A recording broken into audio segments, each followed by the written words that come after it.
Welcome back, everyone, inside the Rosecroft Raceway, ringside, Rich Quinones with my broadcast partner, Gary Digital Williams. When it was all said and done, we saw some early stoppages, we saw some knockouts, we saw some fights go the distance. And Gary, first and foremost, the one thing that kind of stood out with me this evening, we talked about the theme of the night, these young boxers along the Beltway, and we saw some of them this evening. Patrick Harris, who had a difficult time. I actually thought he lost his bout, but he walked away with the win in a very highly contested bout. But how about Kevin Rivers in our main event against a tough fighter, Carl Garcia-Rios? Well, as I've said all along, Rich, if there's a more fundamentally sound boxer in this area than Kevin Rivers Jr., I haven't met him yet. He just put out a great show, never lost his poise. He got into a little bit of exchanges down the stretch with him, with Garcia-Rios, but again, his overall fundamentals are just incredible. Co-main event, maybe an early candidate for knockout of the year, and this man's boxing website, Boxing on the Beltway, Anthony Ferrante.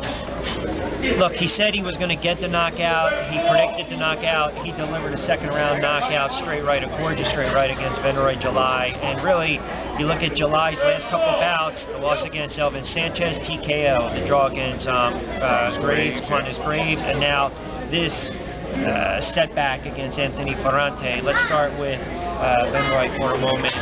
Where does he go from here? Well, I think if he's going to survive in the world of boxing, he may have to do it at a lower weight. I just don't think he has the power for cruiserweight right now, Rich. And he's one of the keys in this fight tonight that Ferrante, once he figured out that July could not hurt him, he just put on the gas and it was all she wrote. And I think if he's going to stay at cruiserweight, he's going to have a real tough time against the bigger cruiserweights in that division. And conversely, you look at Anthony Ferrante, and let's be honest, this kid has been bashed a lot over the last year. As we mentioned, was suspended by New York Athletic Commission, got back in the ring, fought Anthony Caputo Smith. Highly controversial loss on the record. I called that one ringside. I had it in favor of Ferrante. Came back against a bad fight against a journeyman, Pedro Martinez, who was suffering from pneumonia. I give him a lot of credit. That cruiserweight division, abroad, a different story. In the U.S., it's wide open, Gary. Oh, no question about it. There's no Evander Holyfields. There's no Dwight Muhammad Fawees in the cruiserweight division on this side of the world. And I think right now, when you have BJ Flores and now you add Tony Ferrante into the mix, it can be very interesting to see what happens.